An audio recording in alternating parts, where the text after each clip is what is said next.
नमस्कार दोस्तों, हम टेक्निकल हेल्पर के लिए टेस्ट सीरीज सोल्व कर रहे थे। तो आज की ये थर्ड टेस्ट सीरीज है। तो देखिए इस टेस्ट सीरीज का महत्वपूर्ण क्वेश्चन देखते हैं। तो यहाँ पर देखिए फर्स्ट क्वेश्चन, एक विद्युत अधिष्ठापन का आईसीडीपी स्विच ऑफ पोजीशन में है परंतु इस स्विच से जुड़ा भार सामान्य रूप से कार्य कर रहा है, तो इसका कारण बताइए। तो देखिए पहले क्वेश्चन को समझते हैं, उसके बाद में हम ऑप्शन से जो क्वेश्चन का जो राइट आंसर है वो निकालेंगे। तो यहाँ से देखिए एक विद्युत अधिष्ठापन का आईसीडीपी स्विच, यानी आईसीडीपी स्विच क्या होता है। तो यहाँ से देखिए यहाँ पर दिखा रखा है आईसीडीपी स्विच। तो देखिए आईसीडीपी स्विच की फुल फॉर्म क्या होती है। तो देखिए आयरन क्लेड डबल पोल, ये कौन सा है, iron clad double pole switch है, जो क्या है ये ऑफ स्थिति में है, यानी ओपन स्थिति में है। फिर भी जो उपकरण जुड़े हुए हैं तो वो क्या कर रहे हैं, सामान्य रूप से कार्य कर रहे हैं। तो इसका कारण बताइए, यानी स्विच ऑफ है फिर भी उपकरण क्या कर रहे हैं, कार्य कर रहे हैं। तो इसका कारण जो है वो निकालना है, क्या कारण हो सकता है। तो ऑप्शन देखिए, स्विच में एल व ई के बीच भूदोष, यानी फेज और जो इनका न्यूट्रल है इनके बीच में क्या है, भूदोष है। तो ये चीज़ क्या है, ये तो गलत है। तो बी देखिए ऑप्शन क्या है। यहाँ पर देखिए स्विच के इंसुलेटेड रोड से जुड़े संपर्कों का हैंडल क्या है, ढीला है।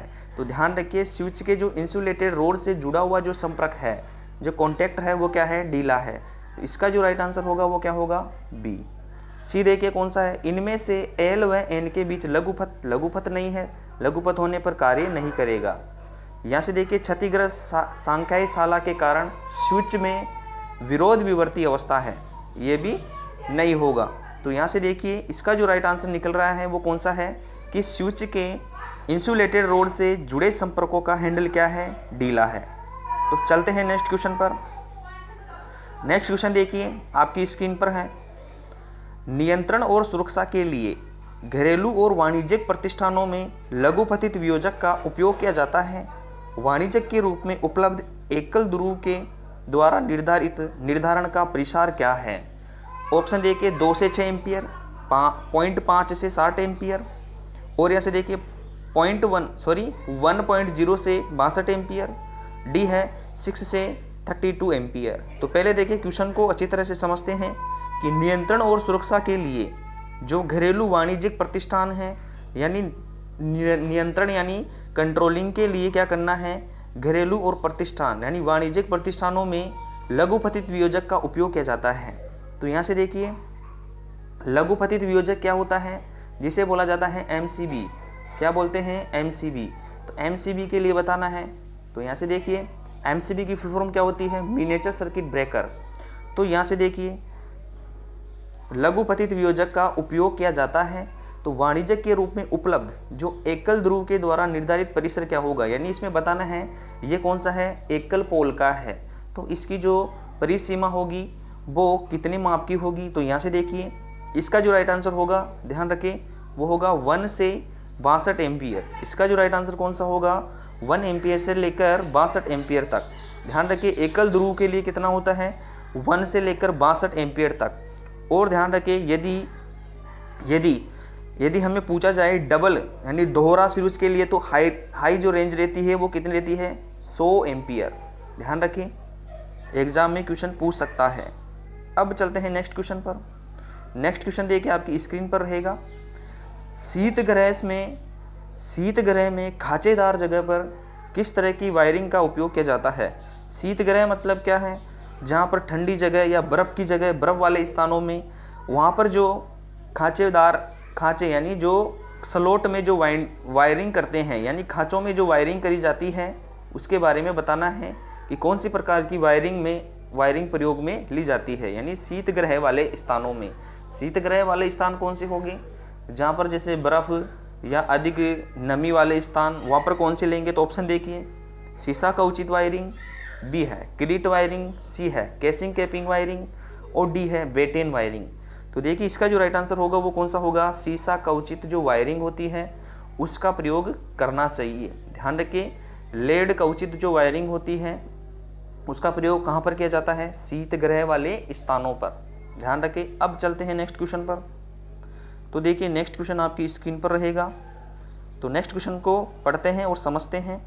तो यहाँ से देखिए, सतह पर वाहक नली वाली वायरिंग के मामले में दो सैडलों के बीच अधिकतम दूरी से कम नहीं होनी चाहिए। तो यहाँ से देखिए क्वेश्चन को फिर से समझते हैं। सतह पर वाहक नली यानी बताना है जो कंड्यूट होती है, यानी जो नली है उसमें जो वायरिंग के मामले में यानी जो सैडल होते हैं, सैडल देखिए इस प्रकार से बनाए जाते हैं, इस प्रकार से। इसमें क्या होते हैं, यहाँ पर कंडक्टर को क्या कर दिया जाता है, फंसा दिया जाता है और इससे क्या किया जाता है, इस कंडक्टर को स्थिर रखा जाता है। ध्यान रखें, वहाँ की जो नली है उसको क्या करते हैं, ये आधार प्रदान करता है।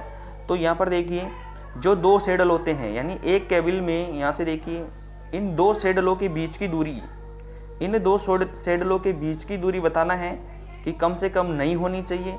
तो ध्यान रखिए कितनी, 60 सेंटीमीटर। इसका जो राइट आंसर कितना होगा, 60 सेंटीमीटर। कितना होगा, 60 सेंटीमीटर। अब चलते हैं नेक्स्ट क्वेश्चन पर, इंपॉर्टेंट क्वेश्चन है। अब चलते हैं नेक्स्ट क्वेश्चन पर। देखिए नेक्स्ट क्वेश्चन आपकी स्क्रीन पर रहेगा। वर्कशॉप में प्रकाश व्यवस्था के लिए कौन सी वायरिंग प्रयुक्त की जाती है। तो बताना है कि जो वर्कशॉप होता है या कार्यशाला जो होती है, जहाँ पर जो लैब होती है, उसमें बताना है कि जो लैब होती है उसमें प्रकाश व्यवस्था के लिए कौन सी वायरिंग प्रयुक्त होती है। तो ध्यान रखें, वर्कशॉप, लैब या कार्यशाला में, तो ध्यान रखें ऑप्शन देखिए कंसील्ड कंड्यूट वायरिंग, बी है केसिंग वायरिंग, सी है सरफेस कंड्यूट वायरिंग और डी है CTS वायरिंग या ई है TRS वायरिंग। तो ध्यान रखें हमेशा वर्कशॉप, कार्यशाला या प्रयोगशालाओं में जहाँ पर जो प्रकाश व्यवस्था की जो वायरिंग होती है, सिस्टम जो होता है वो कौन सा रहता है। तो ध्यान रखें वो रहेगा सरफेस कंड्यूट, यानी सतही कंड्यूट वायरिंग रहेगी। जैसे यहाँ पर कोई पैनल है, कोई पैनल यहाँ पर है, तो देखिए यहाँ से इसको जोड़ने के लिए, इसको संपर्क में चालू करने के लिए क्या करेंगे, इसे बाहरी सरफेस से क्या करेंगे, कंड्यूट वायरिंग जो रहेगी पाइपों के अंदर क्या रहेगी, PVC चैनल के अंदर क्या रहेगी और ये किस प्रकार से रहेगी, सतह के बाहर। इस पैनल को जोड़ देंगे। यदि इस पैनल से मोटर पर लेके मोटर से सप्लाई देनी है तो यहाँ से देखिए इस कंड्यूट से यहाँ इस प्रकार से इस मोटर को यहाँ से सप्लाई दी जाती है। तो ध्यान रखें किस प्रकार की रहती है, सरफेस कंड्यूट वायरिंग। कौन सी रहती है, सरफेस कंड्यूट वायरिंग। अब चलते हैं नेक्स्ट क्वेश्चन पर। नेक्स्ट क्वेश्चन देखिए आपकी स्क्रीन पर है। बेटेन वायरिंग के दौरान केबलों को स्थान पर दृढ़ता से क्लिपिंग करने के लिए इस्तेमाल किया जाता है। तो देखिए बेटेन जो वायरिंग होती है ये कौन से प्रकार की होती है। तो ध्यान रखिए ये स्थायी प्रकार की क्या होती है, वायरिंग सिस्टम होता है। इन केबलों को स्थान से, यानी इन केबलों को स्थान से दृढ़ता से क्लिपिंग करने के लिए, यानी क्लिपिंग का मतलब क्या है, इन केबलों को क्लिप करने के लिए यानी आधार प्रदान करने के लिए इस्तेमाल करते हैं। तो ध्यान रखिए ऑप्शन देखिए गांठ क्लेम, बी है लिंक केबल, सी है बोलाइन, डी है क्लैंप या डी ई है बेटेन। तो देखिए टेक्निकल हेल्पर 2018 के पेपर में क्वेश्चन पूछा जा चुका है। तो देखिए यहाँ से जो उपयोग में लेंगे वो लेंगे लिंक क्लिप यानी लिंक केबल। कौन सी लेंगे, लिंक केबल। ध्यान रखिए बेटन वायरिंग के दौरान में केबलों को स्थान से यानी क्लिपिंग करने के लिए किसका इस्तेमाल करेंगे, लिंक केबल का। ध्यान रखिए। अब चलते हैं नेक्स्ट क्वेश्चन पर। तो देखिए नेक्स्ट क्वेश्चन आपकी स्क्रीन पर है। किसी भवन में मेन स्विच गियर के आरोहण के लिए उचित स्थान कौन सा है। किसी भवन में मेन स्विच गियर के आरोहण के लिए उचित स्थान कौन सा होगा। अब यहाँ से देखिए मेन जो स्विच होता है, मेन स्विच गियर, जैसे मेन स्विच जो गियर हैं, जैसे हमारे मकानों में क्या होता है, जैसे मकान जो भवन की जो वायरिंग होती है उनमें एक क्या रहता है, मकान में जो एक स्विच ऐसा रहता है कि उससे क्या है पूरी सप्लाई क्या की जाती है, कंट्रोल की जाती है। तो ये इस मेन स्विच गियर के बारे में बताना है कि इसका जो उचित स्थान है वो कौन सा है। तो ऑप्शन देखिए भवन का मध्य भाग, बी है CD कक्ष के नीचे प्रत्येक कमरे में, सी है सर्विस लाइन के अंत के पास अभिगम्य के स्थान में, या यहाँ से देखिए कंपाउंड दीवार के द्वार पर। तो हमेशा ध्यान रखिए मेन स्विच का हम प्रयोग करेंगे सर्विस लाइन यानी सर्विस लाइन के अंत के पास में अभिगम्य स्थान पर। तो देखिए इस चीज़ को समझते हैं। तो यहाँ से देखिए जैसे यहाँ से पोल से क्या है सप्लाई क्या आ रही है, घर में आ रही है। तो यहाँ से देखिए यहाँ पर क्या है, यहाँ पर ऊर्जा मीटर लगा हुआ रहेगा उसके बाद में क्या करते हैं, इस मेन स्विच को स्थापित किया जाता है और फिर इससे क्या ली जाती है, प्रत्येक स्थान पर जहाँ जहाँ पर सप्लाई की आवश्यकता होती है उस स्थान पर क्या कर दिया जाता है, सप्लाई भेजी जाती है। तो यहाँ पर देखिए जो ये रहेगा ये किसके पास रहेगा, सर्विस लाइन के जो अंत में है और अंत के पास में इसके जो अभिगम्य स्थान रहेगा, यानी इसके पास में जो ऊर्जा मीटर जो रहता है उसके पास में ही इसका क्या रहता है, स्थान रखा जाता है। इसका जो राइट आंसर है वो कौन सा होगा, सी। अब चलते हैं नेक्स्ट क्वेश्चन पर। नेक्स्ट क्वेश्चन आपकी स्क्रीन पर है, समस्त तार स्थापन अधिष्ठापन के लिए आरेख खींचना संभव नहीं है, तो ग्राहक के अनुमोदनार्थ ऊपरी दृश्य के लिए खींचा जाता है। बताना है कि क्या बताना है, इसको क्वेश्चन को समझते हैं कि जो समस्त तार अधिष्ठापन में यदि तार स्थापन करना है कहीं पे, तो इसका जो आरेख खींचना यानी संभव नहीं है, यानी बड़ी तार स्थापन सिस्टम में तार खींचना संभव नहीं है। तो ग्राहक के लिए क्या है कि उसके लिए क्या किया जाता है, लेआउट तैयार किया जाता है और उसे आसानी से समझ में आ जाता है। तो देखिए समस्त तार अधिष्ठापन के लिए आरेख खींचना संभव नहीं है, ग्राहक के अनुमोदनीय उपरिदृश्य के लिए खींचा जाता है। तो ध्यान रखिए अभिन्यास आरेख यानी लेआउट आरेख क्या किया जाता है, खींचा जाता है। इससे वायरिंग सिस्टम में या वायरिंग पद्धति को स्थापित करने में आसानी होती है। अब चलते हैं नेक्स्ट क्वेश्चन पर। नेक्स्ट क्वेश्चन देखिए आपकी स्क्रीन पर है, उद्योग केंद्रों में कई मशीन पंक्तियों में अधिस्थापित की जाती है। ऐसे स्थानों पर सिरोपरी बस बार सिस्टम प्रत्येक मशीन को प्रदाय वितरण के लिए प्रयुक्त होती है। देखिए ऑप्शन बस बार की जो बतानी है सिस्टम में, ऑप्शन देखिए दोबारा फिर से क्वेश्चन को दोबारा पढ़िए। उद्योग केंद्रों में कई मशीन पंक्तियों में अधिस्थापित की जाती है, यानी कार्यशालाओं में क्या होती है कि मशीनें जो होती हैं, कई मशीनें एक साथ जुड़ी हुई रहती हैं। जैसे एक मोटर यहाँ पर जुड़ी हुई है, एक मोटर यहाँ पर जुड़ी हुई है, एक मोटर, इस प्रकार से क्या है ये पंक्ति में जुड़ी हुई रहती है। तो इन्हें सप्लाई के लिए क्या किया जाता है, बस बार का प्रयोग किया जाता है। तो देखिए यहाँ पर देखिए सिरोपरी बस बार जो सिस्टम है, यहाँ से देखिए यहाँ से क्या करते हैं, इनको बस बार से क्या किया जाता है, जोड़ा जाता है। तो यहाँ पर देखिए प्रयुक्त है, यानी इसकी जो सीमा है कितने एम्पियर प्रति सेंटीमीटर की जो बस बार हैं वो हम लेंगे। तो ऑप्शन देखिए 148 एम्पियर प्रति सेंटीमीटर स्क्वायर, बी है 156 एम्पियर प्रति सेंटीमीटर स्क्वायर, सी है 165 एम्पियर प्रति सेंटीमीटर स्क्वायर और डी है 181 एम्पियर प्रति सेंटीमीटर स्क्वायर। तो ध्यान रखिए इसके लिए कौन से लेंगे, उद्योग के क्षेत्र में ध्यान रखिए कौन सा लेंगे, 165 एम्पियर प्रति सेंटीमीटर स्क्वायर। इसका जो राइट आंसर होगा वो कौन सा होगा, सी। ध्यान रखें उद्योग व केंद्रों में मशीन को पंक्तियों में स्थापित करने पर वहाँ पर जो बस बार की जो आवश्यकता होती है उसकी जो रेंज रहती है 165 एम्पियर प्रति सेंटीमीटर स्क्वायर लेंगे। अब चलती है नेक्स्ट क्वेश्चन पर। देखिए उच्च या अतिरिक्त उच्च वोल्ट के संबंध में, यानी उच्च या अतिरिक्त उच्च वोल्ट के संबंध में आई नियम, यहाँ से देखिए कौन सा है, आई नियम के अनुसार प्रदाय के प्रारंभ में वोल्टेज से अधिक नहीं होना चाहिए। तो उच्च और अतिरिक्त वोल्टेज के लिए बताना है इंडियन इलेक्ट्रिक रूल के अनुसार, यानी प्रारंभ में जो वोल्टेज से अधिक नहीं होना चाहिए। तो उच्च और अति उच्च वोल्टेज के लिए प्रारंभ में जो वोल्टेज सीमा है वह कितने परसेंट से अधिक नहीं होनी चाहिए। तो ध्यान रखिए इसका जो राइट आंसर होगा वो कितना होगा, 12.5%, यानी 12.5%। कितना रखेंगे, 12.5%, जिसे बोल सकते हैं 12.5%। अब चलते हैं नेक्स्ट क्वेश्चन पर। नेक्स्ट क्वेश्चन आपकी स्क्रीन पर है, एकल कला प्रदाय में प्रयुक्त मुख्य स्विच में का प्रावधान होना चाहिए। तो देखिए एकल कला प्रदाय में प्रयुक्त मुख्य स्विच में का प्रावधान होना चाहिए। तो ऑप्शन देखिए दोनों लाइनों और न्यूट्रलों के बीच, बी है लाइन में फ्यूज और न्यूट्रल में कड़ी, सी है साइन में कड़ी न्यूट्रल में फ्यूज, डी है कली में मोटा फ्यूज और पतला फ्यूज तार। तो ध्यान रखिए एकल कला प्रदाय जो होती है, तो यहाँ से देखिए एकल कला प्रदाय में क्या होता है, एक फेज होता है और एक क्या होता है, न्यूट्रल। तो यहाँ पर देखिए मुख्य स्विच में क्या करना चाहिए, तो मुख्य स्विच जो है, मुख्य स्विच में का प्रावधान होना चाहिए। तो देखिए लाइन में तो क्या होना चाहिए, फ्यूज। जैसे ये क्या है लाइन, तो लाइन में क्या करना चाहिए, फ्यूज स्थापित करना चाहिए। और यहाँ से देखिए न्यूट्रल में लिंक या कड़ी, इसे बोला जाता है न्यूट्रल में लिंक या कड़ी।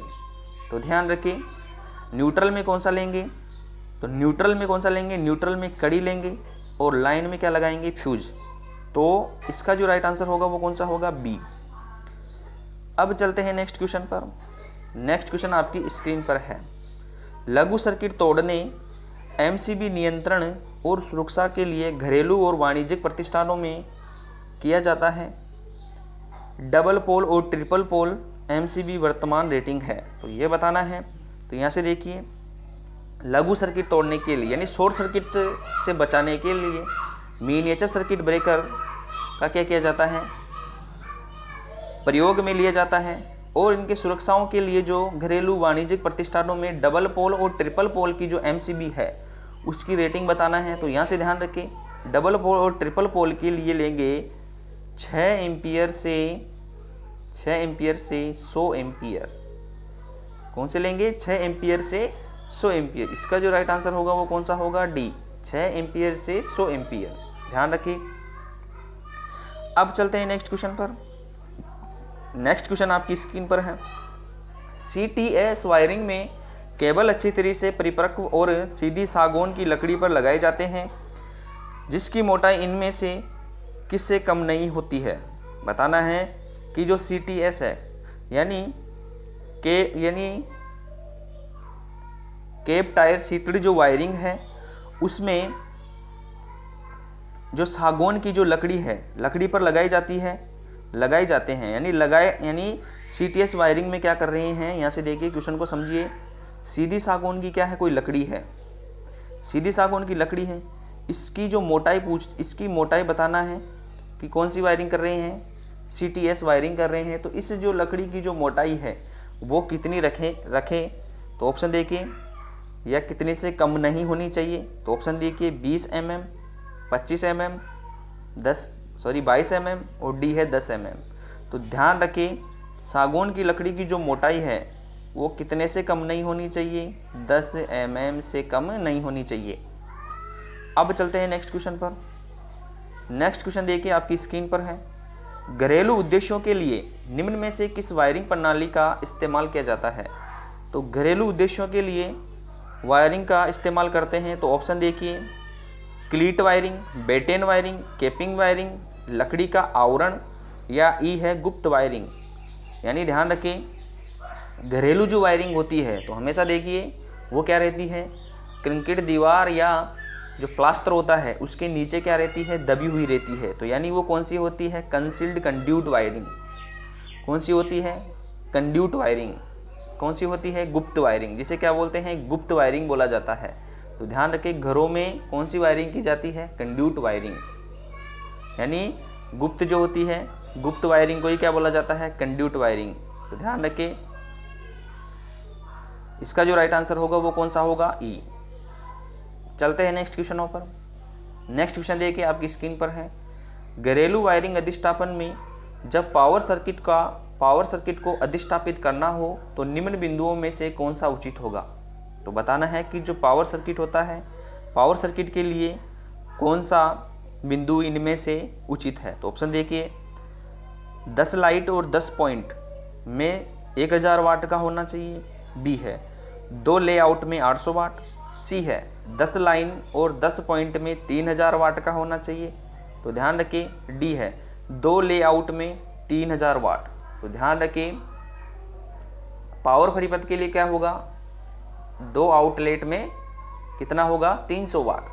ध्यान रखिए इसका जो राइट आंसर होगा वो कौन सा होगा, क्योंकि पावर सर्किट के लिए कौन सा होता है, दो आउटलेट में क्या होते हैं, 3000 वाट इसकी क्या होती है, क्षमता। ध्यान रखें। यदि आपको ये वीडियो पसंद आया है तो वीडियो को लाइक ज़रूर करें। इसी प्रकार से हम रोज़ टेस्ट सीरीज के रूप में क्वेश्चनों को सोल्व करेंगे, जिससे टेक्निकल हेल्पर के एग्ज़ाम में पेपर सोल्व करने में हमें आसानी होगी। धन्यवाद। जय हिंद, जय भारत।